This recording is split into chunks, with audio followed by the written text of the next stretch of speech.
Hi guys, so on today's video I'm going to show you how to diagnose your Model T ATV if it's not charging. So as you know that this small charger lighting up with a green bulb, and when you plug into your ATV it's supposed to switch to red light, and then after so many hours after it's finished charging it's going to go back to the green light.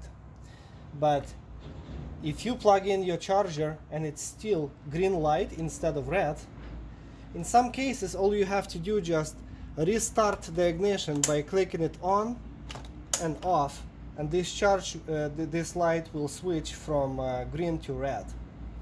So this is an easy fix. But what if this does not help and you cannot recharge your batteries, and obviously you're trying to use your machine after this charger has been plugged in for so many hours and the machine is not moving? So it can be a problem with the charger itself, or maybe with the charging port, and I will show you how to diagnose that.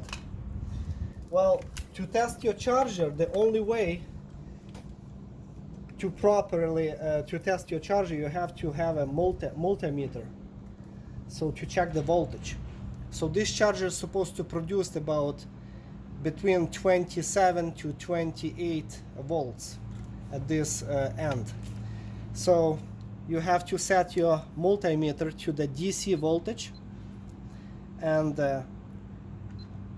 insert into the plug one end inside of that hole, and another end just touch it the shell of that socket, and you see on my display that my charger is producing 28 volts.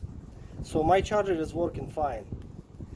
But if you're testing it on your end and you have a same working charger, then you might have a problem with the charging port, or maybe with one of the wires that disconnected inside of this plastic cover. So let me show you how to open this plastic cover and inspect. I'm going to jack it up my ATV that I can have better access and you can see better.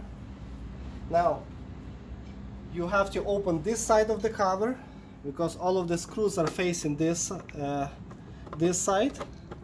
So there is some of the screws are for the Phillips screwdriver, and some of the screws for the hex key, which is a 5mm. There is another one right here, and instead of removing the complete body kit to get access to this bolt, I just drilled a hole for myself so I can access this bolt. Now this bolt has a nut from the behind, and you need a 10mm wrench, like a box wrench, so you can hold the nut from the behind and remove it. As you can see,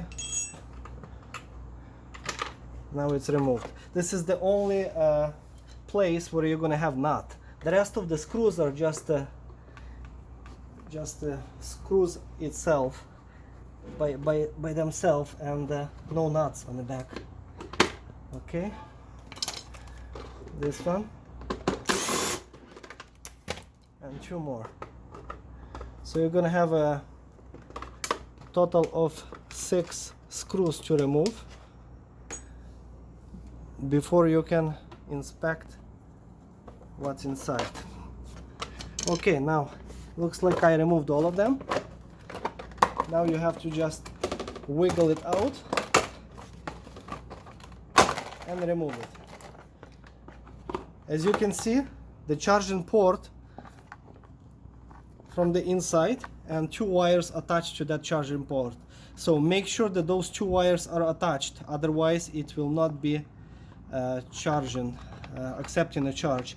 Same as if you will follow this wire, make sure that it's plugged in to the plug marked charger, and if those 2 wires are actually sitting tight, the red and the black one inside of the plastic plug. Now you have to inspect if all of the wires are tight on your batteries.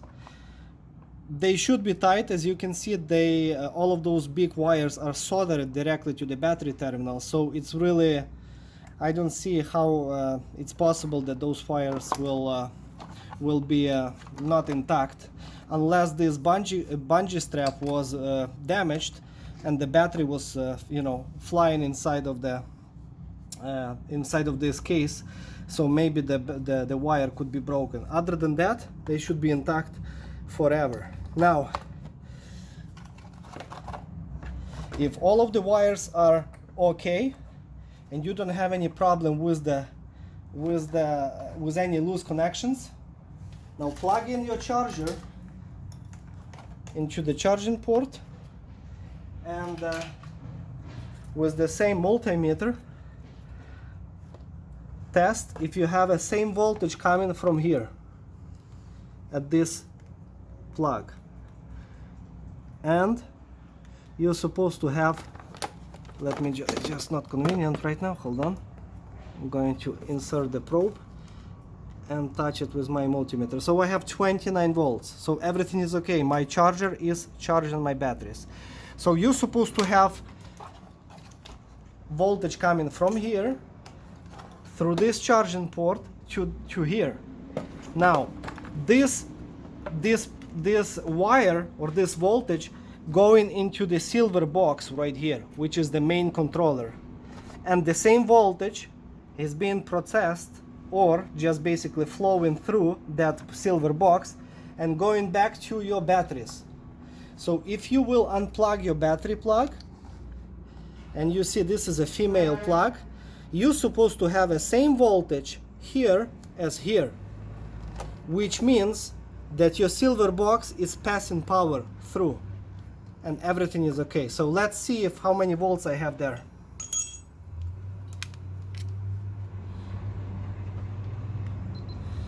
And you see on my display is a 27.6 volts, which is okay. Why we don't see 28 or 29 volts? Because the controller itself taking a little bit of power. There is a motherboard inside.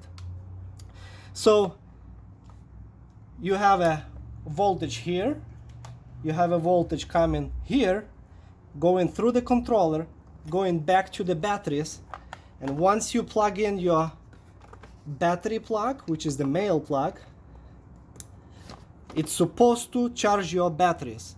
But if your charger is not switching to the red light, you have voltage coming all the way to the batteries, but it's still not switching to the red light, that means that the charger is detecting that you have a problem with one of those two batteries.